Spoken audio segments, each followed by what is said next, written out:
Secunderabad railway స్టేషన్లో జరిగిన విధ్వంసంలో railway పార్సల్స్తో పాటు ప్లాట్ఫామ్ స్టాల్స్కు పెద్ద ఎత్తున నష్టం జరిగింది. వాహనాలు, వివిధ వస్తువులు బూడిదగా మారగా విలువైన వస్తువులు పూర్తిగా డ్యామేజ్ అయ్యాయి. ఒక్కో స్టాల్కి లక్షల్లో నష్టం జరిగిందని తమని ఆదుకోవాలన్నారు స్టాల్స్ యజమానులు. విధ్వంసం జరిగిన సికింద్రాబాద్ రైల్వే స్టేషన్లో పరిస్థితిని నరేంద్ర అందిస్తారు.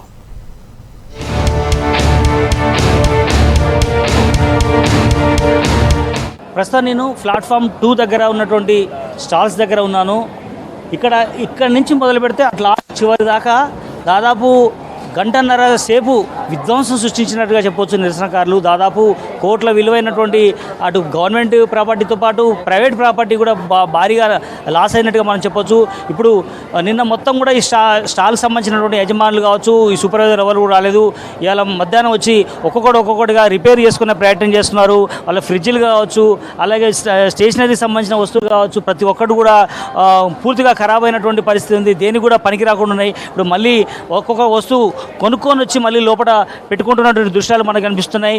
పూర్తిగా పగిలినటువంటి పరిస్థితి, వస్తువులు కూడా అన్నీ కూడా నేలమట్టం అయ్యాయి. ఒకసారి మనం ఇక్కడ యజమాని ఉన్నాడు, దీనికి సంబంధించి మనం మాట్లాడించే ప్రయత్నం చేద్దాం. ఎంత లాస్ వచ్చింది, ఏమేమి అయింది? कल बहुत सारे लोग आए तो उन्होंने पूरा कुछ पूछा नहीं, सब फ्रिज वगैरह सब तोड़ दिया और ये सब भी तोड़ के सब फेंक दिया. हमारा कम से कम 2.5-3 लाख का नुकसान हो गया और जो सामान था सब चुरा के ले गए हमारा. तो उसमें अब सेट का ही नुकसान हुआ है बहुत सारा. सेट का रहता है, एक स्टॉल रहता है ठीक है, 4 to 5 स्टॉल्स है, 2.5-3 लाख का नुकसान है. नुकसान का गौर अब देखते हैं क्या होता है. अभी तक कुछ जवाब तो मिला नहीं है हमको ऐसा. ఒక పక్క మనం ఇటు చూడవచ్చు, ఈ ప్లాట్ఫామ్లో పూర్తిగా ఈ ఫ్యాన్స్ కూడా మొత్తం ఖరాబ్ అయినటువంటి పరిస్థితి. ఒక పక్క రైల్వే శాఖ అలాగే కాంట్రాక్టర్స్ యుద్ధ ప్రాతిపదికన మొత్తం దాదాపు 400 ఫ్యాన్ల దాకా మొత్తం ఎక్కడికక్కడ పెడుతున్నటువంటి పరిస్థితి మనం ఇంతకుముందే చూసాం. అలాగే ఎల్ఈడి లైట్లు కావచ్చు, అలాగే సీసీ కెమెరాలు, అలాగే మొత్తం ట్యూబ్ లైట్ కూడా మొత్తం కూడా ఖరాబ్ అయినాయి. మరొక స్టాల్లో ఎలాంటి పరిస్థితి ఉంది, ఎంత లాస్ అయింది మాట్లాడించే ప్రయత్నం చేద్దాం. రైట్, మరొక షాప్ దగ్గర ఉన్నాను. ఇది కూడా పూర్తిగా ఖరాబ్ అయింది. దాదాపు మిషన్స్ కూడా ఏమాత్రం పనిచేయకుండా పూర్తిగా రాడ్లతో, ఇనుప రాడ్లతో మొత్తం మోదడంతో మొత్తం ఏడికాడికి ఖరాబ్ అయినటువంటి పరిస్థితి. దీనికి సంబంధించినటువంటి యజమాని కూడా మన దగ్గర ఉన్నారు. ఒకసారి మనం మాట్లాడించేద్దాం. ఎట్లా చూస్తారు దీన్ని? మీరు ఆ టైంలో ఉన్నారా? ఆ టైంలో షాప్ ఓపెన్ అయిందా? షాప్ అయితే ఓపెన్ అయి ఉంది సార్. నేనైతే లేను, మా ఎగ్జిక్యూటివ్ ఉన్నాడు, మా సూపర్వైజర్ కూడా ఉన్నారు. సో అప్రాక్సిమేట్లీ అరౌండ్ 8:30కి ఎంతో జరిగింది సార్ ఇది ఇన్సిడెంట్. మా వరల్డ్ ఎగ్జిక్యూటివ్ షట్టర్ క్లోజ్ చేశాడు, డోర్ క్లోజ్ చేసుకుని వెళ్ళిపోయారు అతను. అక్కడి నుంచి చూస్తూ ఉన్నారు అందరూ రాడ్స్తో. మీరు ఇమాజిన్, అంటే నాకు ఇది ఏదో ఇప్పుడు అయింది అయితే అనిపించట్లేదు. అంత పెద్ద రాడ్స్ ఎలా వస్తాయి సార్? క్లోజ్ అయిన షట్టర్ని ఓపెన్ చేసి లోపల ఉన్న మెషిన్స్ని మొత్తం అన్ని తీసుకొని మొత్తం అన్ని ట్రాక్ మీద పాడేశారు. మొత్తం మెషిన్స్ అన్నిటిని. ఎంత అయిందో మీకు టోటల్ డ్యామేజ్ ఎంత అయిందో ఒక రఫ్ ఎస్టిమేట్ అయితే ఇవ్వండి, చూద్దాం ఏం జరుగుతుందో. బట్ మీరైతే ఇవ్వండి అని చెప్పారు. 5 lakhs ఉంటుంది సార్ లాస్. అంటే ఎంటైర్ మెషినరీ కాస్ట్ కానీ, డ్యామేజ్ టు ద స్టాల్ కానీ, ఎందుకంటే అంతా మొత్తం రీప్లేస్ చేయాలి. నార్మల్ స్టాల్స్ అయితే ఓకే, మనం ఎలా కావాలంటే అలా నడిపించవచ్చు. But being an Nestle outlet ఇది, సో కంప్లీట్ కంపెనీ వాళ్ళు వచ్చే అవకాశం ఇంకా ఏం రెస్పాండ్ అవ్వలేదు సార్. ఏమైందో మొత్తం ఫస్ట్ అంటే కంపెనీ నుంచి కూడా పర్సన్ వచ్చారు. సో వాళ్ళు కూడా ఎవాల్యుయేట్ చేస్తున్నారు ఎంత లాస్ అయ్యి ఉందో అని, ఏంటవుతుందో. సో దాన్ని బట్టి మళ్ళీ చూస్తారు సార్. ఒకసారి ఇమీడియట్గా అయితే చేయాలి, ఎందుకంటే ఆల్మోస్ట్ పర్ డే మనం 1500 to 2000 రెంటే పే చేస్తున్నాం. అట్లీస్ట్ టెంపరీగా అన్న స్టార్ట్ చేయాలి, తర్వాత మెల్లమెల్లగా మొత్తం రెనోవేషన్ చేయాలి సార్. రైట్, మనం ఒకసారి చూడొచ్చు. పూర్తిగా ఖరాబ్ అయినటువంటి దృశ్యాలు. చాలా గట్టిగా ఆయన యజమాని చెప్తున్నట్టుగానే బలవంతంగా, చాలా బలంగా ఇనుపరాడ్లతో కసితీరా కొట్టినట్టుగా కనిపిస్తోంది. ఏడికాడికి బాగా మొత్తం స్టాల్ మొత్తం ఏ మాత్రం పనిచేయని విధంగా ఉంది. 2 నుంచి 3 లక్షల రూపాయలు, కొంతమందికి 5-6 లక్షలు కూడా లాస్ అయినట్టుగా వాళ్ళు చెప్పడం జరుగుతుంది. ప్రభుత్వం నుంచి ఎలాంటి సహాయం వస్తుంది? ముఖ్యంగా రైల్వే అధికారులు అయితే ఇప్పటివరకైతే కేవలం అంచనా వేయడానికి మాత్రమే రిప్రజెంటేషన్ అడిగారు. దాని తర్వాత ఏం జరుగుతుంది అనేది కూడా వేచి చూస్తున్నారు వీళ్ళు. మరొక స్టాల్లో ఎలాంటి పరిస్థితి ఉందో కూడా తెలుసుకునే ప్రయత్నం చేద్దాం.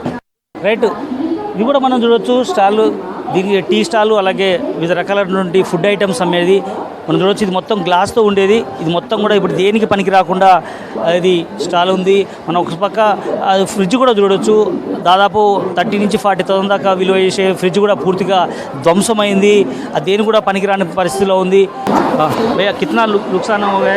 बहुत हो गया भैया, क्या बताऊँ. नुकसान बोले तो 4-5 लाख रुपए का नुकसान हो गया पूरा. हाँ, ये 4 नंबर 2 नंबर अपना वो आगे की भी दुकान है और 1 नंबर भी दुकान है। पूरा बहुत फ्रिज सभी टोट डाला है, चाय कॉफ़ी का मशीन, डिस्प्ले सभी टोट डाला पूरा। कल सुबह इधर है आप? कल सुबह मैं इधर ही था, सैम नहीं था, इधर बाजू गए कितने जन आए? कम से कम थे ना 800-900 लोग थे पूरा। हाँ बहुत लोग थे वो लोग। पूरा पाट आटर पिए, फेंके भी, पटरी को लाइन में फेंक दिया पूरा पानी, बहुत कुछ किया। చూడొచ్చు మొత్తానికి దీని మీద రైల్వే శాఖ అధికారులు కావచ్చు, ఇక్కడ ఉన్నటువంటి సిబ్బంది కావచ్చు, ఏ రకంగా దీని మీద యాక్షన్ తీసుకుంటారో చూడాలి. కెమెరా పర్సన్ సురేష్తో Narendra V6 news railway station నుంచి. సనత్ నగర్ ఈఎస్ఐకి కొత్త ల్యాబ్స్ రాబోతున్నాయని ఈఎస్ఐ హాస్పిటల్లో ఖాళీగా ఉన్న పోస్టులను భర్తీ చేస్తున్నామన్నారు కేంద్ర కార్మిక ఉపాధి శాఖ పర్యావరణ మంత్రి Bhupender Yadav. ESIC medical college MBBS batch graduation సెరమనీలో పాల్గొన్నారు. కార్యక్రమానికి కేంద్ర మంత్రులు భూపేందర్ యాదవ్, కిషన్ రెడ్డి, రామేశ్వర్ తేలి హాజరయ్యారు.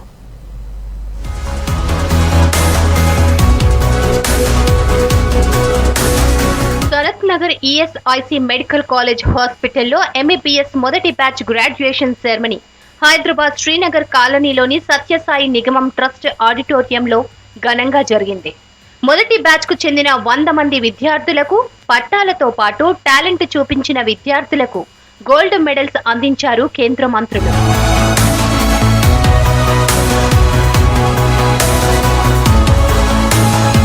ఎన్ని కార్యక్రమాలకు హాజరైనా యువతతో ఇంటరాక్ట్ అయినప్పుడు ఎక్కువ సంతోషం కలుగుతుందన్నారు కేంద్ర మంత్రి భూపేంద్ర యాదవ్.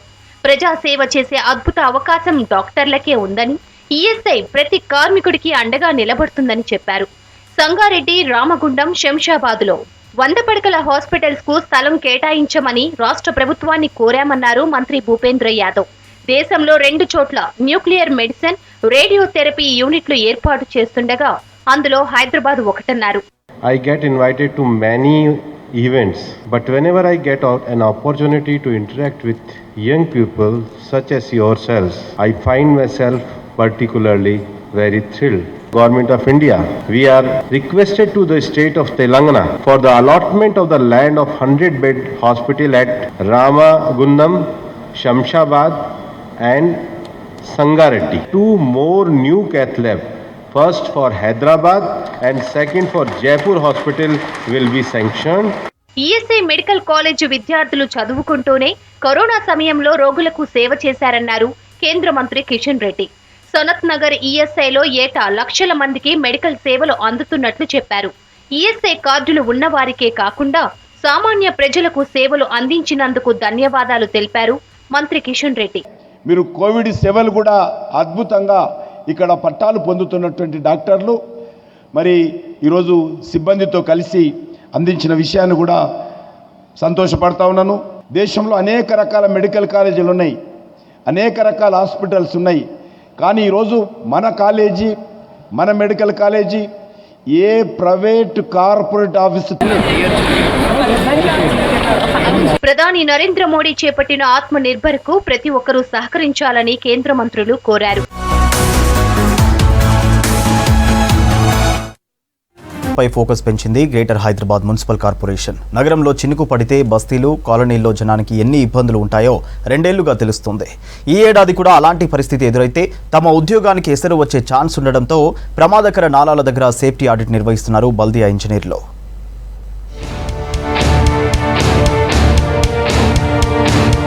వరద ముంపుపై గత అనుభవాలను దృష్టిలో పెట్టుకుని జీహెచ్ఎంసీ కొత్తగా మాన్సూన్ యాక్షన్ ప్లాన్ మొదలుపెట్టింది. ప్రమాదకర ప్రాంతాలు, నాలా పనులు చేపట్టిన చోట సేఫ్టీ ఆడిట్ నిర్వహించారు. వర్షం పడినప్పుడు గ్రౌండ్ లెవెల్ పరిస్థితిని పర్యవేక్షించేందుకు ఏరియాల వారీగా అధికారులను ఇన్ఛార్జీలుగా నియమించారు. గత 2 ఏళ్లలో వరద ముంపుతో ఇబ్బంది పడ్డ కాలనీలు, బస్తీల్లో ఈసారి వరద సాఫీగా వెళ్లేలా చర్యలు తీసుకున్నారా లేదా అని వీళ్ళు చెక్ చేస్తున్నారు.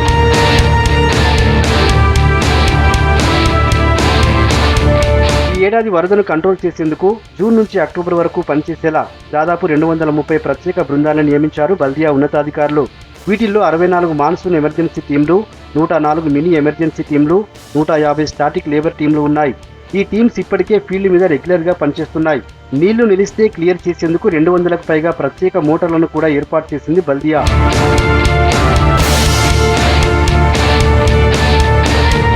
స్ట్రాటజిక్ నాలా డెవలప్మెంట్ ప్రోగ్రాంలో భాగంగా ప్రస్తుతం పనులు జరుగుతున్న 37 నాలాల దగ్గర ప్రమాదాలు జరగకుండా 21 మంది ఇన్ఛార్జీలను నియమించారు.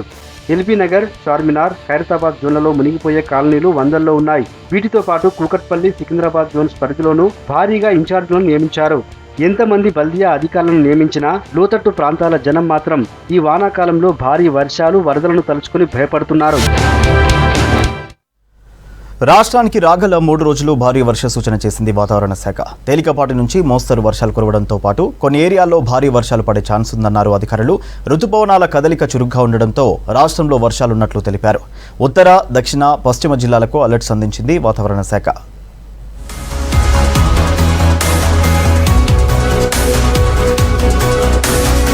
ఉత్తర ఇంటీరియర్ కర్ణాటక నుంచి తమిళనాడు వరకు ప్రస్తుతం ఉపరితల ద్రోణి వ్యాపించి ఉంది. రుతుపవనాలు కూడా చురుగ్గా కదులుతుండటంతో రాష్ట్రంలో మరో వారం పాటు వర్షాలు కురుస్తాయని వాతావరణ శాఖ తెలిపింది. ఇప్పుడు నమోదవుతున్న ఉష్ణోగ్రతలు కాస్త తగ్గి చల్లటి వాతావరణం ఉంటుందని అధికారులు తెలిపారు.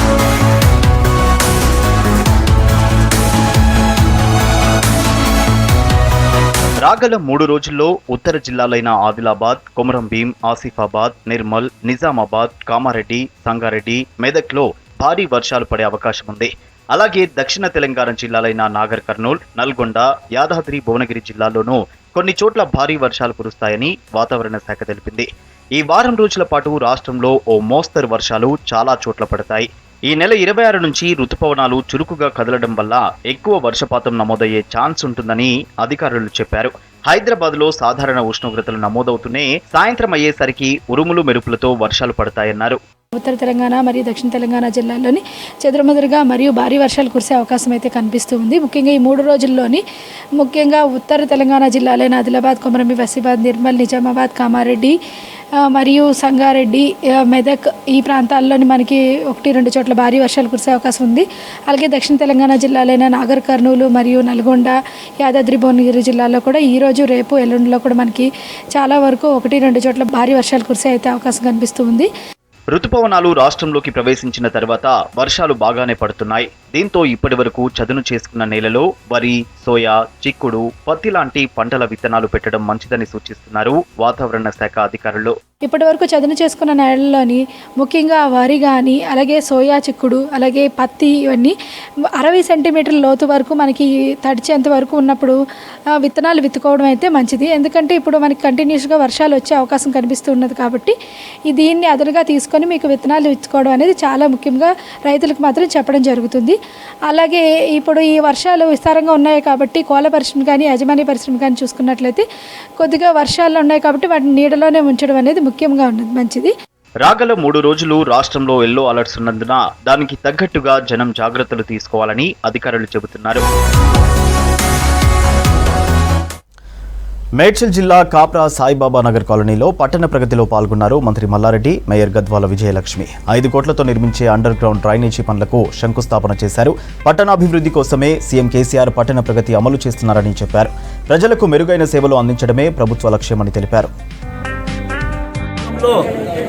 1వ నంబర్ కాపరా డివిజన్లో పెద్ద ఎత్తున స్టామ్ వాటర్ కానీ, బాక్స్ టైప్ కాలువలు కానీ, ఇవన్నీ కూడా కొన్ని రోడ్లు కానీ ఇవన్నీ కూడా మేము భూమి పూజ చేస్తున్నాం. దీనికి మన పెద్దలు గౌరవ మన మేయర్ గారు కానీ, గౌరవ మా అన్న సుభాష్ అన్న ఎమ్మెల్యే కానీ, స్థానిక మా కార్పొరేటర్ స్వర్ణరాజు కానీ, స్థానికులందరూ కూడా, అధికారులు, జెడ్సీ కూడా వీళ్ళందరూ కూడా కలిసి చేసుకున్నాం.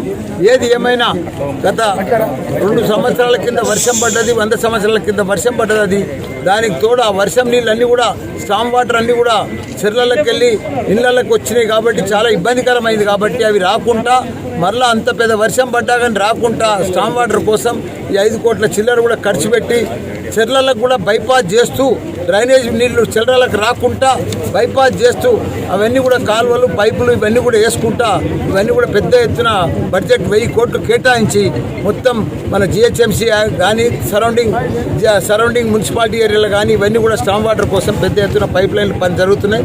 ఈరోజు ఉప్పల్ కాన్స్టిట్యుయెన్సీలో కాప్రా లోపల ఎన్నో అంటే 5 crores మినిస్టర్ గారు చెప్పినట్టు 5 crores 46 lakhs ఈరోజు స్టామ్ వాటర్ డ్రైన్స్ కానీ, బాక్స్ డ్రైన్స్ కానివ్వండి, CC roads roads, BT roads, ఇవన్నీ పనులకి ఈరోజు శంకుస్థాపన చేయడం జరిగింది. ఎన్నో రోజుల నుంచి ఈ పెండింగ్ పనులు ఏవైతే ఉన్నాయో ఫైనలీ ఒక కొలిక్కి వచ్చి ఈరోజు మేము ఇనాగ్రేషన్ చేయడం జరిగింది. తొందరలోనే పని కూడా స్టార్ట్ చేయడం జరుగుతుంది.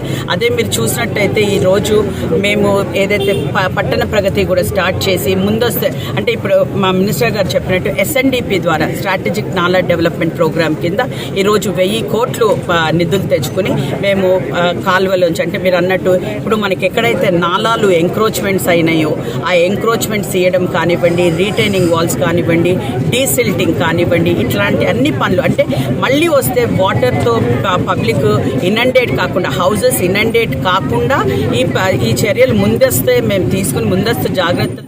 Atom T9 golf challenge tournament గ్రాండ్గా ముగిసింది. హైదరాబాద్ గచ్చిబౌలిలోని బౌల్డర్స్ హిల్స్లో జరిగిన ఫైనల్లో బౌల్డర్ హిల్స్ టైగర్స్ విజయం సాధించింది.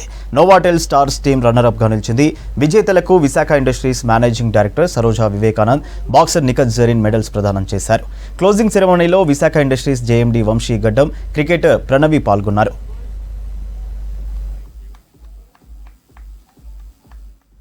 క్రికెట్లో IPL మాదిరిగా ఆటం T9 గోల్ఫ్ ఛాలెంజ్ పేరుతో 9 హోల్ గోల్ఫ్ టోర్నీని నిర్వహించింది టీ గోల్ఫ్ ఫౌండేషన్. పోటీలో 7 జట్లు పాల్గొన్నాయి. లీగ్లో విజేతగా నిలవడం సంతోషంగా ఉందన్నారు Boulder Hills Tigers team owner Chamundeswarinath. Innovative థాట్తో తీసుకొచ్చిన ఆటం బైక్ బాగా నచ్చిందని చెప్పారు. గోల్ఫ్ కోర్సుల్లో ఎలక్ట్రిక్ వెహికల్స్ని మాత్రమే వాడతామని చెప్పారు. గోల్ఫ్ ప్లేయర్లకు అనుకూలంగా ఉండేలా ఆటం బైక్లో కొన్ని మార్పులు చేయాలని సూచించారు. తమ సంస్థ నుంచి ఎలక్ట్రిక్ బైక్స్తో పాటు సోలార్ రూఫ్లను అందిస్తున్నామన్నారు Visakha Industries joint managing director Vamsi Gaddam. తాము స్పాన్సర్ చేసిన T9 గోల్ఫ్ లీగ్కు పెద్ద రెస్పాన్స్ వచ్చిందని సంతోషంగా ఉందని చెప్పారు. See, we must appreciate Vivek first of all for sponsoring the tournament, and that I saw the bikes, that battery bikes. I think a lot of people will buy now for the playing of the golf, because in the golf course they only allow battery carts, and this is also good.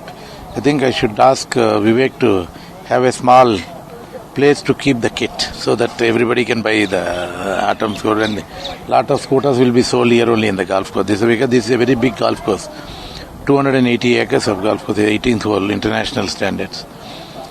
So Vivek is always doing something or the other for the game. It's nice, as Hyderabad the president also has done some wonders. Now came into golf. He's a keen golfer and his wife also plays golf. ఈ రోజు ఇక్కడ atom bikes మరియు atom solar roof sponsor చేయడం జరుగుతుంది. ఇక్కడ ఏంటంటే ఇక్కడ closest to pin and whole in one ఎవరికైతే పడుతుందో వాళ్ళకు ఒక ఆటమ్ బైక్ స్పాన్సర్షిప్లో ఈరోజు విన్నింగ్ గిఫ్ట్ లాగా ఇవ్వడం జరిగింది. శ్రీమతి సరోజా వివేకానంద్ గారు ఈరోజు వాళ్ళకి గిఫ్ట్ ఇవ్వడం జరిగింది. ఆల్మోస్ట్ 7 టీమ్స్ నుంచి లాస్ట్ నెలన్నర గేమ్స్ ఆడారు. డబుల్స్, సింగిల్స్, ఒక్కొక్క టీము 3 పాయింట్స్ కోసము డైలీ ఆడుతుంది. అలా అక్యుములేట్ చేసి ఇవాళ విన్నింగ్ టీమ్కి గిఫ్ట్స్ ఇవ్వడం జరిగింది. స్పాన్సర్షిప్ ఆటమ్ ద్వారా చేస్తాము. ఆటమ్ రూఫ్ మరియు atom bike. Atom bike 25 top speed bike and ఒక సింగిల్ ఛార్జ్లో 3 to 4 hours ఛార్జింగ్లో 100 కిలోమీటర్లు లభిస్తుంది. Almost just hardly 10 rupees per charge అనమాట. మీకు కేవలం 10 రూపాయల్లో 100 కిలోమీటర్స్ రేంజ్ వస్తుంది. రంగారెడ్డి జిల్లా బడంగ్పేటలో లైబ్రరీకి ఇంద్రారెడ్డి స్మారక భవనం అని పేరు పెట్టడంపై ఆగ్రహం వ్యక్తం చేస్తున్నారు బీజేపీ నేతలు. గ్రంథాలయానికి భూమి లేదంటే ఆర్థిక సాయం చేస్తే పేరు పెట్టుకుంటే తప్పులేదన్నారు. ప్రభుత్వ సొమ్ముతో దళితుల భూముల్లో నిర్మించిన లైబ్రరీకి అంబేద్కర్ లేదా తెలంగాణ ఉద్యమకారుల పేరు పెట్టాలని డిమాండ్ చేశారు. ప్రభుత్వ తీరుపై నిరసన తెలిపేందుకు ప్రయత్నించిన మహేశ్వరం నియోజకవర్గం బీజేపీ ఇన్ఛార్జిని అందెల శ్రీరాములుతో పాటు ఇతర నేతలను మీర్పేట్ పోలీసులు అరెస్టు చేశారు. అయితే గ్రంథాలయానికి ఇంద్రారెడ్డి పేరు తొలగించేంత వరకు పోరాటం చేస్తామన్నారు బీజేపీ నేతలు. ఈరోజు గ్రంథాలయం మీద ఇంద్రారెడ్డి గారు పేరు పెట్టారు. సవితా ఇంద్రారెడ్డి గారు, మీకు క్లియర్గా అడుగుతున్నాం, అక్కడ ఇచ్చిన ల్యాండ్ దళితులది. ఆ ల్యాండ్ దళితులది అయితే అక్కడ ఉన్న దళితుల పేరు తీసుకొని ఒక పేరు పెట్టండి. మీకు నిజంగా మీ దగ్గర అక్కడ టీఆర్ఎస్ నాయకులు కూడా దళితులు, వాళ్ళ పేరు పెట్టండి, మేము అభినందిస్తాం. లేదనుకుంటే అంబేద్కర్ బొమ్మ పెట్టండి, అంబేద్కర్ పేరు పెట్టండి. కానీ ఇంద్రారెడ్డి గారికి ఇక్కడ ఎలాంటి సంబంధమో ఒకసారి మీరు చెప్పాలి. నిజంగా ఈ రోజు చెప్తున్న అంబేద్కర్ పేరు పెట్టండి, మేము అభినందిస్తాం, మేము స్వాగతిస్తాం. తర్వాత స్థానిక మంత్రి గారు దానికి సవితా ఇంద్రారెడ్డి స్మారక భవనం అని పేరు పెట్టారు. ఎంతవరకు సమంజసమని మేము అడుగుతున్నాము. మీరు సొంత నిధులతో ఇచ్చి మీ కుటుంబ సభ్యులు ఎవరు పెట్టుకున్నా కూడా మాకు ఎలాంటి అభ్యంతరం కూడా లేదు. ఇక ముందు కూడా మేము మీరు పెట్టినటువంటి ఇంద్రారెడ్డి స్మారక భవనాన్ని తొలగించే వరకు కూడా భారతీయ జనతా పార్టీ నిర్విరామంగా. అమ్నేషియా పబ్ ఘటన తర్వాత రిజిస్ట్రేషన్ లేని వాహనాలు, బ్లాక్ ఫిల్మ్స్ పై స్పెషల్ డ్రైవ్ చేస్తున్నారు హైదరాబాద్ ట్రాఫిక్ పోలీసులు. ఎన్టీఆర్ ట్రస్ట్ భవన్ సర్కిల్లో టీఆర్ఎస్ ఖైరతాబాద్ ఎమ్మెల్యే దానం నాగేందర్ వాహనం తనిఖీ చేశారు. కారులో ఎమ్మెల్యే కుటుంబ సభ్యులున్నారు. కారుపై 8 ట్రాఫిక్ ఉల్లంఘన కేసులున్నాయి. దాదాపు 5,000 రూపాయలు కట్టాల్సి ఉంది. అయితే టీఆర్ఎస్ ఎమ్మెల్యే కారు అని చెప్పగానే పెండింగ్ చలానాలు ఉన్నా వదిలేశారు పోలీసులు. పెండింగ్ చలానాలు ఉన్న మిగతా వాహనాలను సీజ్ చేసి ఎమ్మెల్యే కారు వదిలేయడంపై విమర్శలు వస్తున్నాయి.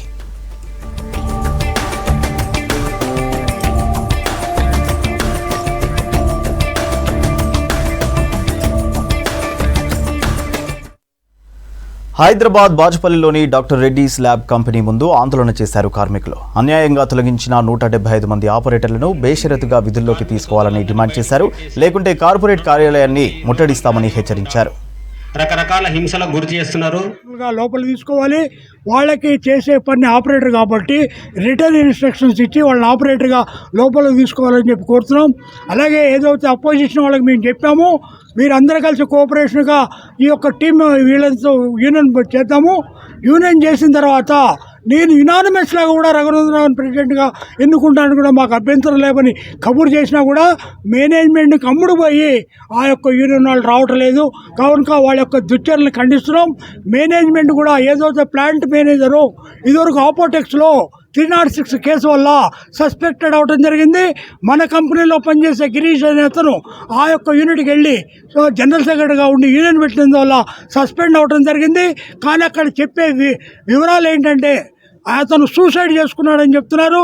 కాబట్టి ఇది నిజాలు మాకు తెలీదు. అటువంటి సస్పెక్ట్ అయిన ఒక కేసులో 306లో ఉన్న ప్లాంట్ మేనేజరు మన ఎథిక్స్ ఉన్న ఈ డాక్టర్ రెడ్డీస్ ల్యాబ్లో మేనేజ్మెంట్ తీసుకురావటం చాలా బుద్ధిమాల్యన చర్య అని చెప్పి. హైదరాబాద్ సిటీలో రోజురోజుకి ట్రాఫిక్ ఉల్లంఘనలు పెరుగుతున్నాయి. వయోలేషన్స్ చేస్తున్న వారిపై చలాన్లు వేసి కేసులు పెడుతున్నా వాహనదారుల్లో మార్పు రావట్లేదు. దాంతో ఇకపై రోడ్డు ప్రమాదాల నియంత్రణలో భాగంగా బ్లాక్ స్పాట్స్ గుర్తిస్తున్నారు ట్రాఫిక్ పోలీసులు. ఆ ప్రాంతాల్లోనే చలాన్లు విధించేలా జియో ట్యాగ్ సిస్టమ్ అమలు చేయాలని ప్లాన్ చేస్తున్నారు.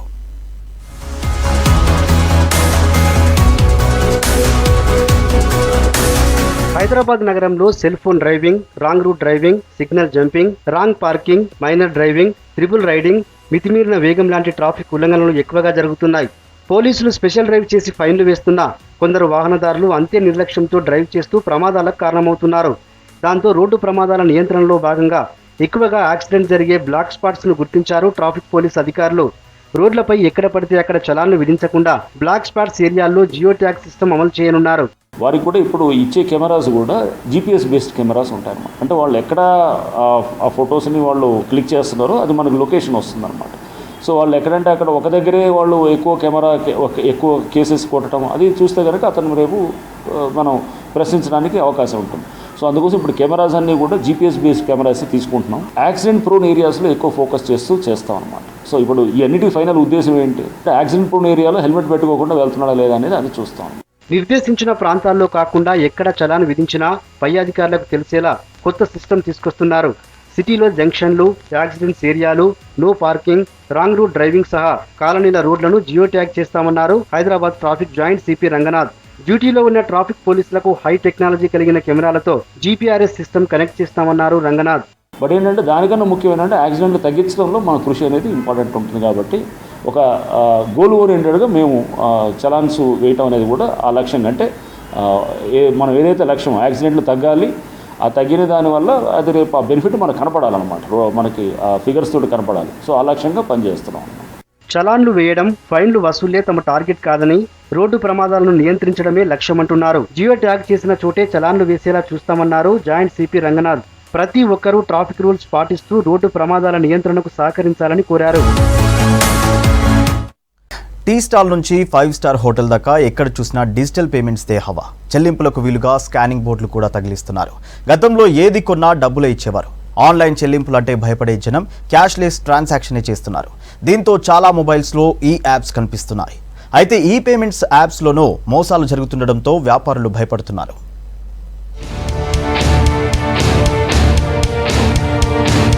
Google Pay, phone pay, Paytm, Bharat pay, Amazon pay, ఇలా ఏదో ఒక యాప్ ఇప్పుడు ప్రతి మొబైల్లో కనిపిస్తోంది. బిల్లు ఎంతైనా పర్వాలేదు, పాకెట్లో మనీ ఉన్నా లేకున్నా ఈజీగా ఉంటుందని ఈ యాప్స్ నే ఎక్కువగా వాడుతున్నారు నగరవాసులు. ప్రతి వ్యాపారి కూడా వీటినే పేమెంట్ ఆప్షన్ గా మార్చుకున్నారు.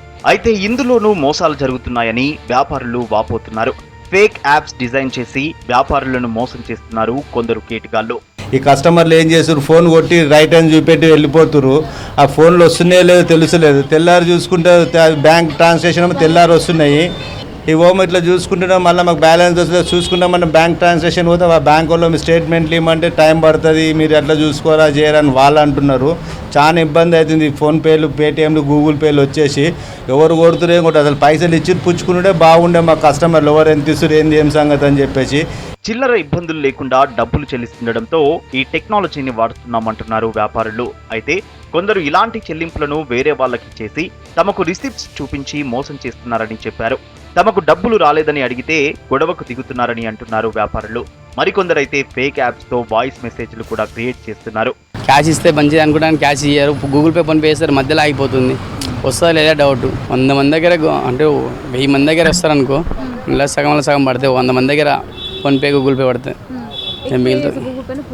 ఫోన్పే గూగుల్ పే రెండు చేస్తారు. స్టార్టింగ్ మంచిగా ట్రాన్సాక్షన్ అయ్యేది, ఈ మధ్యలో అయిపోతుంది. ఓ రోజు వస్తే ఓ రోజు రాని అన్నట్టుగా అది కూడా అవుతుంది. మునుపు బాగా వచ్చింది స్టార్టింగ్, ఎందుకంటే కొత్త కదా మంచి ఇదే అయింది. సర్వీస్ అంతా మంచిది. ఇప్పుడు ట్యాక్సీలు కూడా ఇస్తుంటాయి వేగంగా.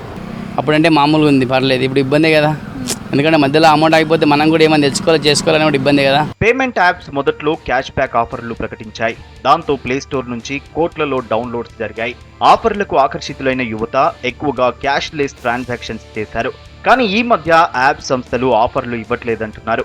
సర్వర్ల బిజీ వల్ల లావాదేవీలు కూడా ఆలస్యం అవుతుండటంతో అకౌంట్స్ లోకి మనీ వెళ్లడం లేదంటున్నారు. అందుకే యాప్స్ ని డిలీట్ చేస్తున్నట్టు వ్యాపారులు చెబుతున్నారు.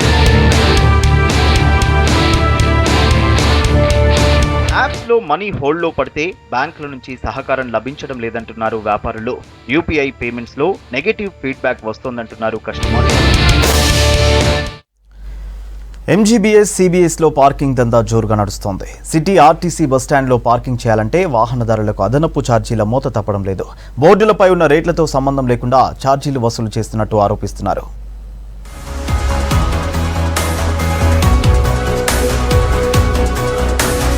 హైదరాబాద్లోని ఎంజీబీఎస్, జేబీఎస్ ఆర్టీసీ బస్టాండ్లలో పార్కింగ్ దందా జోరుగా నడుస్తోందన్న ఆరోపణలున్నాయి. వాహనదారుల నుంచి విచ్చలవిడిగా డబ్బులు వసూలు చేస్తున్నట్టు ప్రయాణికులు చెప్తున్నారు. గతంలో రోజుకు 15 నుంచి 20 రూపాయలు మాత్రమే తీసుకునేవాళ్లు, కానీ ఇప్పుడు రోజుకి 60 రూపాయల దాకా వసూలు చేస్తున్నట్టు చెప్తున్నారు. ఆర్టీసీ బస్ ఛార్జీలతో పాటు పార్కింగ్ ఛార్జీలు పెరగడంతో ఇబ్బంది పడుతున్నామంటున్నారు. గంట సేపు 2 వీలర్ పార్క్ చేసినా 50 రూపాయలు వసూలు చేస్తున్నట్టు ఆరోపిస్తున్నారు వాహనదారులు. పార్కింగ్ కానీ వచ్చినాము, ఇంతకుముందు కంటే ఇప్పుడు రేట్లు ఎక్కువైపోయినాయి. తగ్గిస్తే బాగుంటుంది కొంచెము. ఇంతకుముందు 20-25 రూపాయలు ఉండేది, ఇప్పుడు అంతకు మంచి డబల్ అయిపోయింది. బస్ కిరాయిలు కూడా ఇప్పుడు అవి కూడా బస్ కిరాయిలు పెంచేసింది. 2-3 డేస్ పెడతాం, మళ్ళీ దానికి ఎంత అవుతుందో మాకు అర్థం కావట్లేదు. అంటే గతంలో ఎంత అవుతుండే? గతంలో అయితే ఒక 100 రూపాయల అయిపోయేది ఒక 4-5 రోజులకి. ఇప్పుడు మరీ ఎక్కువ అయిపోతుంది. వాళ్ళు ఇక ఏమంటారంటే వాళ్ళు అన్ని పెంచేసిండ్రు, మేము కూడా పెంచినామని చెప్తున్నారు వాళ్ళు. బస్టాండ్ పార్కింగ్స్ లో వాహనానికి హెల్మెట్ కి సపరేట్ ఛార్జీ వసూలు చేస్తున్నట్టు ప్రయాణికులు తెలిపారు. ఒక రోజుకు హెల్మెట్ కు 10 నుంచి 20 రూపాయలు తీసుకుంటున్నారు. పార్కింగ్ లో అక్రమ వసూళ్లపై ఆర్టీసీ అధికారులకు చెప్పినా పట్టించుకోవట్లేదంటున్నారు జనం. పార్కింగ్ ఛార్జీలు మాఫియాగా తయారయ్యాయని ఆరోపిస్తున్నారు. పెరిగిన పార్కింగ్ ఛార్జీలను తగ్గించాలని డిమాండ్ చేస్తున్నారు. పార్కింగ్ చూడండి సార్, ఇంతకు ముందు అయితే 10 రూపాయలు ఉండే, ఇప్పుడేమో వాళ్ళు 50 రూపాయలు 24 అవర్స్కి అంటున్నారు. కొద్దిగా 2-3 గంటలు ఎక్కువైనా కూడా వాళ్ళు డబల్ ఛార్జ్ చేస్తున్నారు సార్. ఇట్లయితే మొత్తం పేదవాళ్ళ మీద భారం పడుతుంది. దీని గురించి పెద్దవాళ్ళు పైవాళ్ళు జర రెస్పాన్స్ ఇస్తే బాగుంటుంది. 30 రూపాయలు ఎక్కడండి, 50 రూపాయలు అట 10 నిమిషాలు అవుతున్నది. ఇప్పుడు ప్రైవేట్ కార్టెల్ టైప్ అయిపోయిందండి ఇక్కడ. ఇంకా ఎవరు ఇష్టారాజ్యం అది నడుస్తుంది. వాళ్ళు ఎవరికి కడుతున్నారో ఏమవుతుందో ఒక పర్ఫెక్ట్ సిస్టమ్ అనేది లేదు. లక్షలు ఖర్చు పెట్టి బస్టాండ్స్ లో వెహికల్ పార్కింగ్ లీజ్ తీసుకున్నామని బోర్డు రేటు ప్రకారమే ఛార్జీలు వసూలు చేస్తున్నట్టు నిర్వాహకులు చెప్తున్నారు. గంటకు 10 రూపాయలు, 15 గంటలకు 30 రూపాయల చొప్పున వసూలు చేస్తున్నామన్నారు. రోజు మొత్తం బండి పార్కింగ్ చేస్తే 50 రూపాయలు అడుగుతున్నట్టు తెలిపారు. కరోనా వైరస్ కారణంగా 2 ఏళ్లుగా బిజినెస్ దెబ్బతిందని నిర్వాహకులు చెప్పారు. 3 అవర్స్కి 10 రూపీస్ ఉంది సార్ మన దగ్గర. 3 గంటలు దాటితే 15 గంటల లోపల 30, 15 గంటలు దాటి అనుకో 24 అవర్స్కి 50 రూపాయలు ఉంది సార్. ఉండే దందావి పడతారు సార్, డౌన్ ఉంది సార్ మన దగ్గర, అవి వెళ్తలేదు అది. 3 గంటలు దాటితే 15 గంటల లోపల 30, 15 గంటలు దాటి అనుకో 24 అవర్స్కి 50 రూపాయలు ఉంది సార్. ఉండే దందావి మొత్తం సరే డౌన్ ఉంది సార్ మన దగ్గర అవి వెళ్తలేదు అది ఒక్క రూపాయి పెంచలేదు. మేము ఎట్లా పెంచుతాం? మాదా ఇది ఆర్టీసీ డిపార్ట్మెంట్ది. టెండర్లో వాళ్ళు రేట్ ఇచ్చినదే ఉంటుంది, మనం రేట్ ఇచ్చినది ఉంటుంది. ఎంజీబీఎస్ జేబీఎస్లో పార్కింగ్ దందాపై ఇప్పటికైనా ఆర్టీసీ అధికారులు చర్యలు తీసుకోవాలంటున్నారు ప్రయాణికులు. లేకపోతే ప్రభుత్వం జోక్యం చేసుకుని మాఫియాను అడ్డుకోవాలని కోరుతున్నారు. ఇవి Hamara Hyderabad updates. Keep watching V6 news.